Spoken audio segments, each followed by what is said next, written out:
hard worker. That second man that molded my life as a mentor was Bernie Corelli. Bernie Corelli threw me off the school bus. He owned the school bus line. I was a punk. He threw me off the bus one day as a freshman. And I never went back to school for like a week and a half, and he saw me hanging around the corner of Mott's Pond, Lakeside Boulevard. He said, "What are you doing?" I said, I don't want to go back to school. He said, "Why?" I said, "Because I don't have any clothes to wear. I feel like a bum." That guy put me in his car, took me to CAPS in Lawrence, Massachusetts, and spent $100 on me in 1963 buying me clothes. How's that? How's that? How's that? Unbelievable. God bless you, Bernie.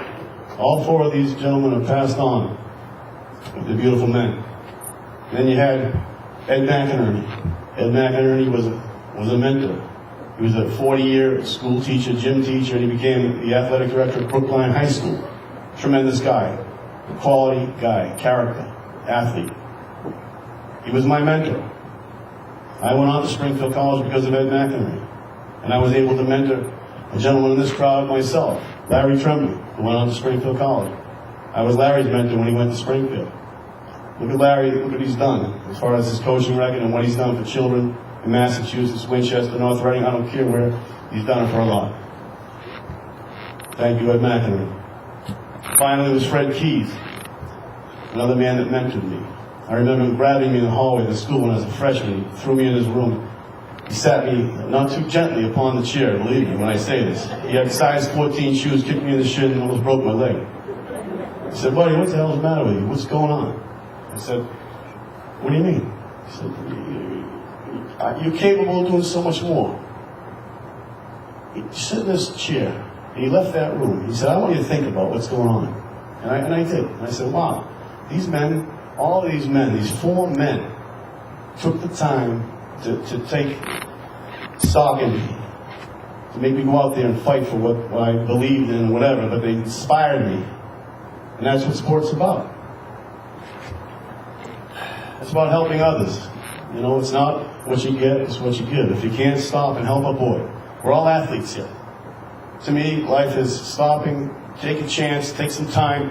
If you see somebody struggling, you help them out. I don't care if they're 80 years old, waiting in a grocery line, and they're fumbling through their purse change for some change. I got that. Or if it's a kid, he's not at school, you know he's in trouble, he's hanging out. Hey, come here, let me talk to you.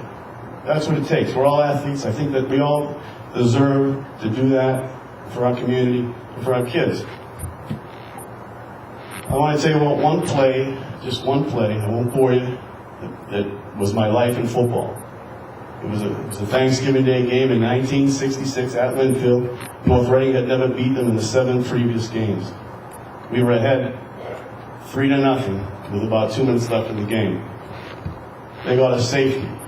We had a punt from our 20 to the Linfield 40-yard line. On the very next play, this kid, Stephen Dane, I'll never forget his name, because this is the best play of my life. I came out of it, we broke the huddle. We waited at the line of scrimmage, and Jimmy Pebble was sitting, he was down in the stands in front of me. Linfield came to the line of scrimmage. And, you know, we were getting tired. In those days, you played every single play. You did not go to the bench, you played every play. And we were beat. And it was a very cold day, the field was frozen, there was a little bit of mud on the field, I'll never forget it. I patted Jimmy on the butt, moved him over to the right. I was the middle linebacker. I was responsible for the tackle gap, the other tackle gap. And I'll never forget it. They snapped the ball, and the whole Linfield team went to their left, our right. And I went also as a middle linebacker. And I fell on my back. But I wasn't the fastest guy in the field, but I was quick. I stood up very quickly, and God bless me, I saw what was happening. It was a naked reverse to Stephen Dane. That kid ran for 58 yards. I tracked him down the 17-yard line only because I fell. That kid he would have scored. And I'll never forget that play as long as I live. But I remember being 5 yards away from him, looking him right in the eye. And we both looked at each other. And I know what he was saying. He said, "Woods, I'm going to run right over you." And all he had to do was make one move, and he was scored. But that's how we were back then. And I was looking at him and thinking to myself, Dane, you're going out of bounds. And that was a great, that's the best play of my life. None of the touchdowns, none of the interceptions, none of that. When I heard the crowd go wild, there was 6,000 people at that game. I had to make sure of that, so I had to go look at the transcript article. I couldn't believe it. I couldn't believe it. But that was something. That's the play that meant the most to me. But I want to say to my family, my daughter Casey, and all my friends, I love you very much. You know that. You are the greatest group of people I've ever had. That table has always been there for me. Everybody's been there for me. That table over there, my sisters, and my brothers, and my brother-in-laws, and everybody, Joe, everybody, always been there for me. So finally, after 43 years, finally, I want to tell you that I fulfilled my fantasy tonight. I made every block, I've made every tackle, I've scored every touchdown, and finally, I kicked every extra point. Thank you all.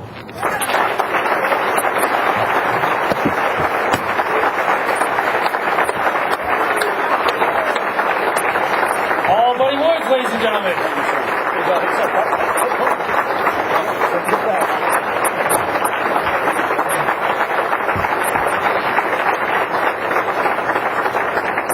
Tonight we have heard so many wonderful memories and so many heartfelt thanks and so many stories of success and inspiration.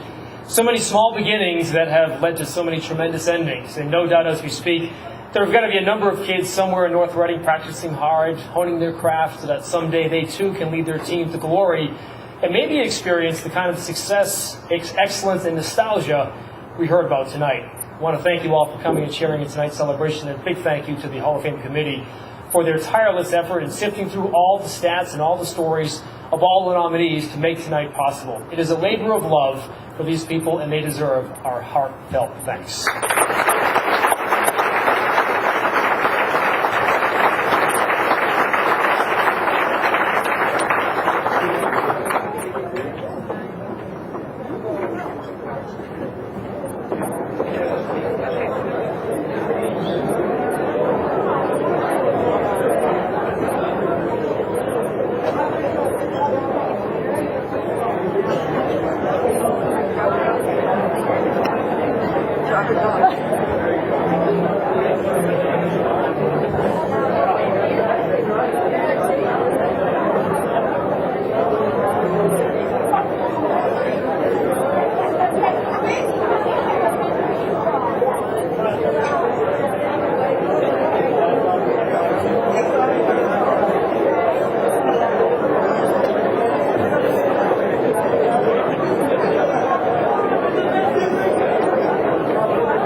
He said,